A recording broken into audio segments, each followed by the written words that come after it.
अखिल भारतीय आयुर्विज्ञान संस्थान भोपाल के blood bank से रक्त और प्लाज्मा की कालाबाजारी हो रही थी। ब्लड बैंक के ही कर्मचारी संरक्षित प्लाज्मा चुराकर बाहर के व्यक्ति को बेच रहे थे।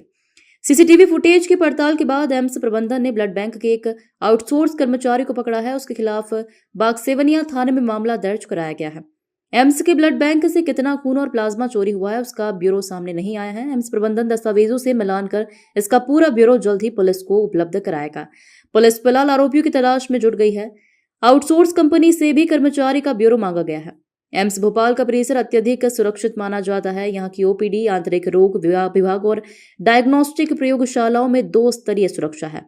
सीसीटीवी कैमरों की लगातार निगरानी का दावा है। ब्लड बैंक जैसे अत्यधिक संवेदनशील संस्थापना में वहीं का कर्मचारी कई दिनों से खून और प्लाज्मा चुराकर बेचता रहा और किसी को खबर तक नहीं लगी।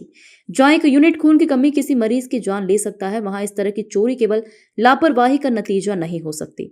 बड़ा सवाल यह भी है कि इस अति सुरक्षित व्यवस्था में भी खून के कारोबारियों ने सेंध कैसे लगाई। पूरे मामले पर एसीपी रजनीश काश्यप ने कहा कि एआईआईएमएस के कर्मचारी जो प्लाज्मा बैंक में काम करता थे, उन्होंने की प्लाज्मा की चोरी। कर्मचारी का उस दिन उसका टेन्योर समाप्त होने वाला था। 2 बैग प्लाज्मा की चोरी की हुई। एक बैग में लगभग 50 प्लाज्मा के पैकेट थे। प्लाज्मा बैंक के प्रभारी डॉक्टर सिन्हा ने थाने में आवेदन दिया है। अपराध पंजीबद्ध करके मामले की विवेचना की जा रही है। प्लाज्मा लेकर कहां भेजा जा रहा था उसके बारे में भी जानकारी इकट्ठा की जा रही है।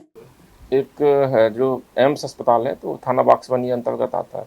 तो एम्स अस्पताल में ब्लड बैंक के जो एचओडी हैं डॉक्टर सिन्हा, तो डॉक्टर सिन्हा द्वारा थाने में रिटन कंप्लेन की गई कि दिनांक 27 जो पिछली अभी 27 को उनके ऑफिस में एक स्टाफ है अंकित करके जो आउटसोर्स कर्मचारी है, उसका टेन्योर अभी समाप्त होने ही वाला था। तो रात में उसके द्वारा प्लाज्मा से भरे 2 बैग ले जाते हुए कैमरे में देखे गए।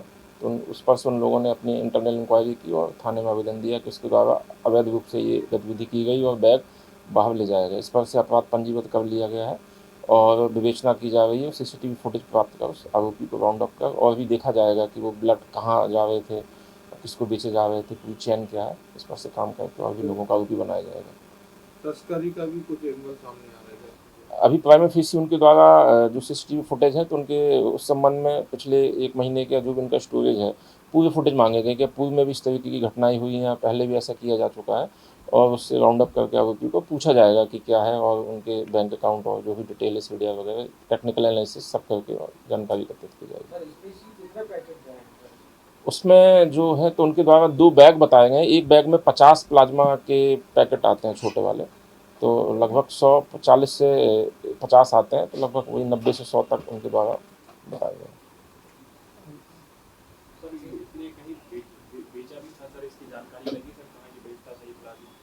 अभी प्राइमरी फेसी एफआईआर परसों हुई है, तो बिल्कुल जैसे वो आएगा तो कहीं ना कहीं तो उसका उसने उपयोग या किसी को दिया होगा, ये तो उस संबंध में जांच की जाएगी।